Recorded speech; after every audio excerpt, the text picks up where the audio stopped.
Miami versus Lakers, unang quarter pa lang ay bahagya ng lamang ang Lakers sa larong ito. Sabayan pa ng slam dunk at may bonus free throw galing kay LeBron. At nakatera pa nga ng malalim na jump shot mula sa perimeter shot itong si LeBron. Ngunit Bam-Aid Bayo Tyler Hero at Jimmy Butler ayaw pahabain ang kalamangan ng Lakers, palitan lamang ng puntos sa unang quarter. Second quarter mga idol medyo lumalamang na ang Miami Heat dito. At medyo nag-struggle na nga sa depensa ang Lakers na kalimitan naman nating nakikita sa bawat laro nila ay kulang sila sa depensa. Dito nga sa quarter na ito ay nakita natin na nasaktan si Anthony Davis. LeBron James nakuha naman niya sa quarter na ito ang magagandang tira na panay slam dunk pa nga. Para bang akala mo batang-bata pa.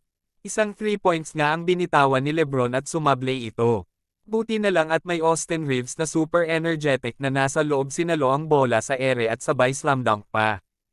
Third quarter ay lamang pa ang Miami Heat ngunit di naman bumababa sa 3 o 4 na puntos lang. Sa kalagitnaan nga ng third quarter ay panay ang pananalasa ng Miami Heat sa scoring na sadya namang ayaw talaga magpatalo.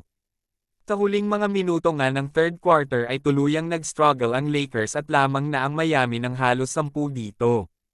Fourth and final quarter dito na ang mainit na tapatan mga ka-sports.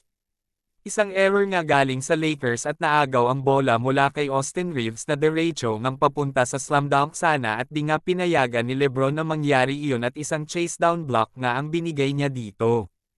Huling minuto ng laro ay nahabol naman ng Lakers ang kalamangan at natapyas ang lamang sa isa na lang. Final seconds mga ka-sports ay si LeBron James nga ang nagdala ng bola galing sa kabilang basket papunta sa basket nila. Derecho ngang ipinasok ni LeBron ang bola at derecho sanang ay lele-up ito. Ngunit 3 ang hamarang sa kanya. Kaya sa side ng court ay nakaabang itong si Cam Reddish na handa namang itira sana ang bola ngunit sumablay ito. Kung kayo ang tatanungin mga ka-sports, tama bang kay Cam Reddish niya ipinasa ang bola sa halip na mas bukas ang bantay kumpara kay Taurean Prince? I-kommento nyo na lang sa baba ang inyong mga sagot. At paki-subscribe na rin mga ka-sports ng ating munting channel para updated kayo sa video kong i-upload. Maraming salamat sa panonood mga ka-sports.